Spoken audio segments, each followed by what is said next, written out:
What is up? I'm Kristen.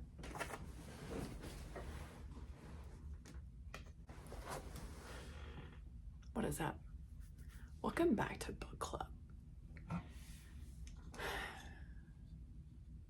Do I need to have a better background? Do I need to have a more aesthetic background? What if my bookshelf was my background? Maybe I'll try that next time. Anyways, welcome back to book club. We're gonna be chatting about chapters 9 through like 15. Red Rising. I'm gonna stop saying let's just dive right in. He's rescued. He ain't dead. He sees the city and he's like I think he malfunctions. What am I seeing? And he's like, this is the future, except it's not the future, it's right now. We've been lied to. And he's like, what the heck? We're supposed to be paving the way to mankind. We're supposed to be the strong color. We're supposed to be building this place, which I think that they have. They're the foundation of Mars at this point. And Dancer's like, yeah, so here's the history. After, Earth went to Luna, the moon, and that basically became our launching point for colonizing all the other planets.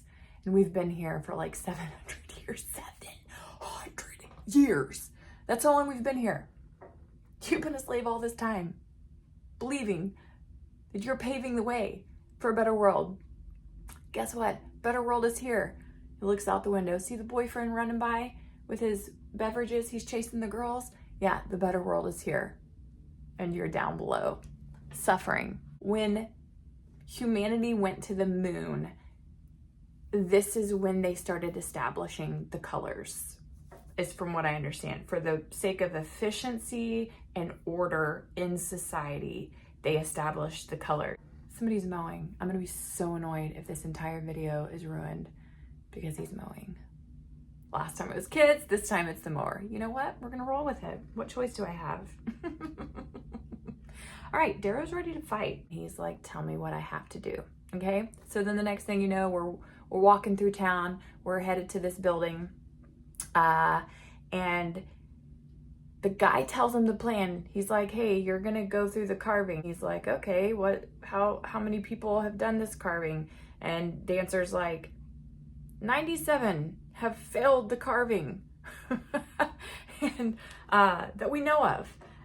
Darrow's like, why have 97 failed? What happened to them? And he's like, they died or asked for death. That's why they have failed.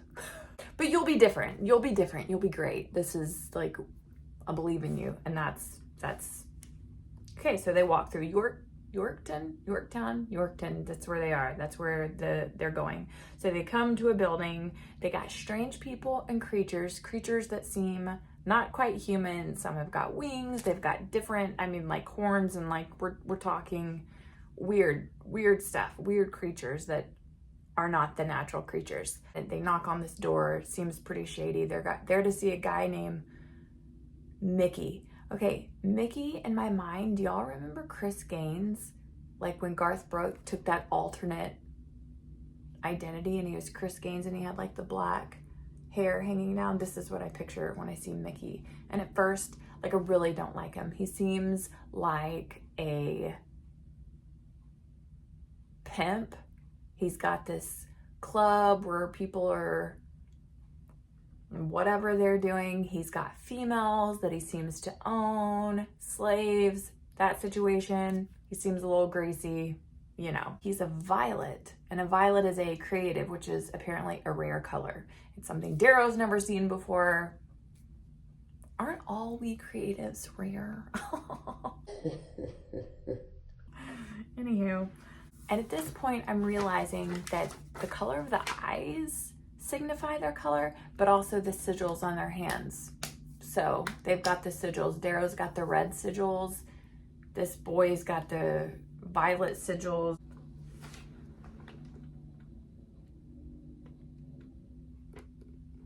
You know, the fact that that mower stopped mowing my yard because it was difficult and he didn't tell me, he just stopped showing up. I'm a little annoyed that he's in here ruining the video now. Okay, so this is what he figures out. We learned that they want to turn Darrow into a gold. And their purpose is to infiltrate society as like a praetor or a legate. Mickey's sitting there, Gracie and Mickey, and he's doing a little... He's doing a GameCube. He's doing some kind of GameCube. He's like working it real fast. He's like, what do y'all want? And he's like, you want a messiah for your cause. And Dancer's like, yup, that's what we're looking for. Okay, so then we're doing the carving. And he's talking about the iron golds of like the past, like these breed of men that were warriors. They were hardcore. They don't make them like that anymore. And he's like, I'm going to make you better than that. Why carve a gold when I can carve a god? Darrow comes to in all kinds of pain. This is like agony. He reinforces his bones. They change his diet. They pump him full of stuff. He becomes this mega machine. He's recovering from that. And then Harmony, a girlfriend he doesn't really like, comes in. She comes in and she's physically training him, building his strength, creating a god. So he tells Mickey, things are ordered. Reds are at the bottom and all the other colors are standing on our backs. And you're looking at me and you're realizing we don't bloody damn like it. The reds are rising, Mickey. Mateo comes along. He teaches him how to speak like a gold, dance like a gold, although he's already a dancing machine. He's already killing it, so there's not a whole lot that they can teach him in the way of dance because his people are of singing and dancing. And he dances right into his new identity of Darrow Au Andromedus. Here's something that I really, really like about this author and the way that he writes. He makes Darrow so relatable. Like, you see him crying, you see him feeling like a child, you see him completely broken-hearted and devastated. He also talks about like the girls changing his pee bag and changing his diapers. Like, the dude is stripped down to nothing. He is no pride left. I mean, he's 16 years old. And sometimes you can kind of lose that in these kinds of things where you're like, oh, they're forced to be so much older than they really are. But it's also like, no matter what, a 16-year-old is a 16-year-old. And you see that very much in this. And I really like that about this author. And you feel for Darrow. And I'm also super pumped because now he's got like 3,000 years worth of knowledge in his brain. And he's better than a gold and he's going to the Institute. And so now you're like, oh, he's got to go. This is like Hunger Games again. You're in an institute, right? You're going to survive and fight.